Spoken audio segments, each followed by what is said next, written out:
Xin chào các bạn đã quay trở lại với kênh YouTube của Gấu Cá. Ngày hôm nay thì mình sẽ trên tay chiếc Gamakei CK61 này và mình sẽ xem nó với các con switch là con Y. Riêng tiền switch là đã bằng tiền kit rồi các bạn ạ, và mình sẽ lắp kèm với keycap là XDA. Bây giờ mình sẽ mở hộp chiếc sản phẩm này. Đây là sản phẩm của chúng ta. Thì chúng ta sẽ có một cái cuốn sách hướng dẫn sử dụng gồm 2 tờ khá là đơn giản. Trong này thì có rất nhiều cụm phím tắt, thì các bạn có thể theo những cái hướng dẫn này để sử dụng các cụm phím tắt. Ví dụ là function M thì bằng nút N. Ở đây thì chúng ta có một cái đầu USB để kết nối 2.4G. Con này thì hỗ trợ 3 kết nối là kết nối có dây, kết nối 2.4G và kết nối Bluetooth. Chúng ta có một cái tool là keycap puller và switch puller, và ngoài ra thì chúng ta có cái dây cáp Type-C. Cái dây cáp này thì bằng dây dù và có một đầu bọc chống nhiễu. Con bàn phím này thì khá là nhỏ gọn, nó có 61 phím. Các bạn hình dung là với phím TKL thì các bạn bỏ luôn cái cụm phím điều hướng ở bên phải đi, bỏ cái hàng phím F ở phía trên thì chúng ta sẽ ra layout của con này. Con này thì bao gồm full cái phần alpha, dãy phím số và cái enter về shift bên này. Thì các bạn nếu mà dùng con bàn phím này thì sẽ rất dễ chơi keycap, bởi vì cái nút shift ở bên phải thì nó là shift 2,75U. Thì bộ keycap nào cũng có cái con shift này, cho nên là muốn mua keycap thay thì kiểu gì cũng sẽ vẫn chơi được. Ngoại hình con này thì con này có cấu trúc dạng tray mount, khá là cứng cáp. Đây, mình sẽ bóp thử. Các bạn có thể thấy là con này build khá là chắc chắn. Ở đây thì mình có một con CMK MK68. Hôm trước mình đã review cho các bạn thì tiếp nối cái chất lượng build của Gamakei thì con CMK61 này build cũng rất là ngon. Như kiểu con này này, nó cực kỳ chắc chắn luôn. Bóp thì không xi nhê gì. Cái phần nhựa của bàn phím ấy, cái phần khung bàn phím này thì khá là dày dặn, rất là chắc chắn. Logo thì vẫn in ở vị trí quen thuộc là bên phải đây. Con này thì có cái nhựa cũng kiểu mịn mịn, giống như là con Gamakei MK68 này. Cổng kết nối Type-C thì vẫn ở bên trái đây. Đây các bạn có thể thấy là hai con này có thiết kế khá là tương đồng nhau. Cái giải nhựa cao su để giữ phím ở trên bàn đấy, nó thiết kế cũng rất là tinh tế. Nó đều kiểu giống nhau. Mình thích thiết kế của cái cao su như thế này. Nó hơi cong cong, hơi bo bo một chút, nhìn nó sẽ đẹp hơn. Cái chân thì cũng có hai nấc khá là chắc chắn. Ở đây thì chúng ta có một cái công tắc này để chuyển từ 3 chế độ là Bluetooth này, dây cắm USB và 2.4G. Cái công tắc này thì mình thấy là nhà sản xuất họ thiết kế cũng khá là tinh tế đấy. Ở cái phần giữa ấy, thì các bạn thấy là có một cái gồ lên, ví dụ như chúng ta lấy ngón tay để gạt ấy thì chúng ta sẽ tì vào cái G này, rất là dễ bấm. Đó. Plate con này thì là plate dạng plate mount nhé. Các bạn có thể thấy là cái plate này thì mình thấy là lắp khá chắc chắn này. Ở thanh space thì nhà sản xuất cũng trang bị luôn một cái đệm cao su ở đây để cho cái phần space này nó sẽ chắc tiếng hơn.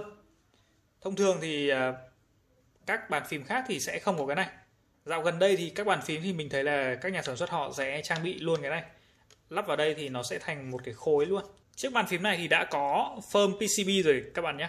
Như vậy là chúng ta sẽ không cần phải cắt thêm cái phơm PCB. Còn phơm dưới đáy cây thì chưa có. Để mà mốt thêm phơm dưới đáy cây của con này ấy, thì các bạn chỉ cần tháo những cái vít tại các vị trí ở trên plate như thế này, và chúng ta sẽ đưa được cả cái cụm PCB này lên. Sau đó thì chúng ta lót một lớp phơm, đặt vào và lắp vài con vít ở vài vị trí này. Cực kỳ đơn giản, bởi vì con này là thiết kế kiểu tray mount mà. Chúng ta sẽ chỉ đặt cái cụm bằng mạch PCB vào cái case phím như thế này, không có phần top, không có phần bottom, cho nên là cái việc tháo lắp sẽ rất là dễ dàng, không cần phải cạy các cái ngàm ở đây ra. Đơn giản chỉ là tháo các cái vít ở những vị trí như thế này, nhấc một phát ra là xong. Mốt con này thì mình nghĩ là sẽ rất là tiện lợi. Ví dụ cắt phơm nhé, thì các bạn cắt theo cái tấm như này, đặt vào này.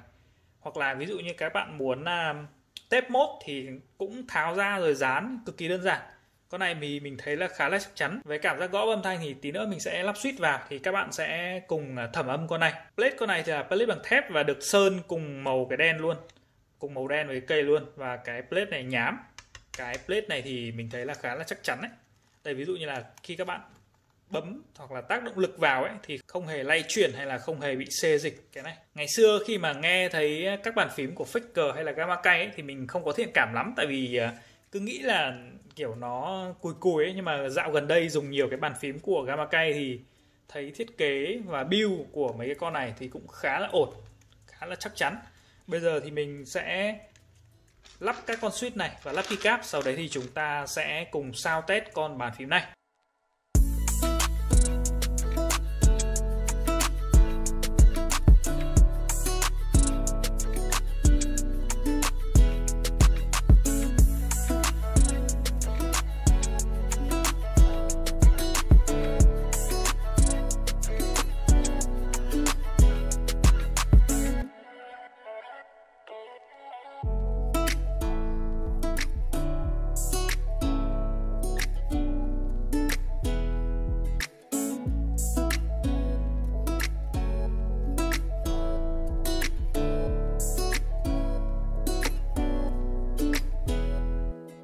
Đây các bạn có thể thấy là con này là đèn RGB, nhưng mà mình dùng con TTC-Y, cho nên là khi mà lắp keycap vào thì mấy cái này nó khá là le lói ánh sáng. Đó, các bạn có thấy là đèn RGB, nhưng mà con này thì nó tản led không tốt lắm, cho nên là mình đã lắp một dàn 4 con TTC Flame Red. Bên này các bạn có thể thấy led nó ảo diệu luôn.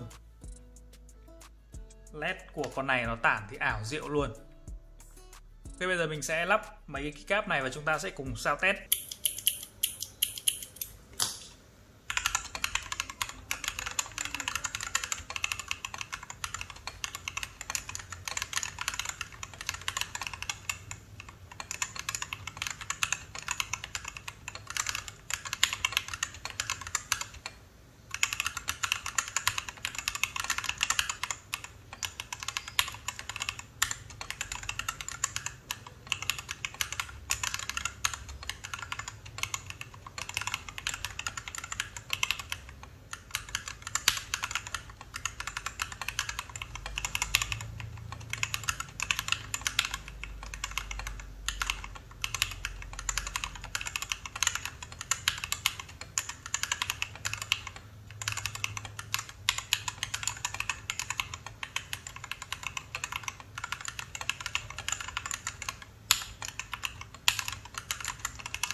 Ok, vậy là các bạn có thể nghe thấy được sound test của con bàn phím này rồi.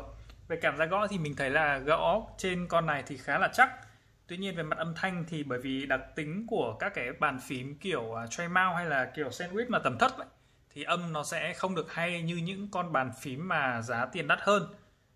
Nhưng về cảm giác gõ thì con này mình thấy là build khá là ổn và cảm giác gõ thì khá là chắc tay. Nếu mà các bạn mua bàn phím này thì các bạn có thể lót thêm phơm ở dưới đáy cây và mốt lại start thì mình nghĩ là sẽ khá là ổn cho một con bàn phím mà tầm thấp một chút. Layout này khá là nhỏ gọn và cái giá của con bàn phím này thì cũng rất là dễ tiếp cận, có hơn 1 triệu một chút thôi. Thêm switch và keycap vào thì con này nếu mà ai không muốn kiểu nghiện ngập lâu dài ấy, thì có thể làm một con này kiểu để sử dụng hàng ngày và mang đi mang lại cũng khá là tiện, bởi vì con này nó có 3 mốt mà, thì mang ra quán cà phê hoặc là kết nối với điện thoại hay là máy tính thì sẽ khá là ok. Video unbox và đánh giá chiếc Gamakei CK61 xin phép được kết thúc tại đây. Cảm ơn bạn đã xem video này. Mình là GoAK. Xin chào và hẹn gặp lại các bạn trong những video tiếp theo.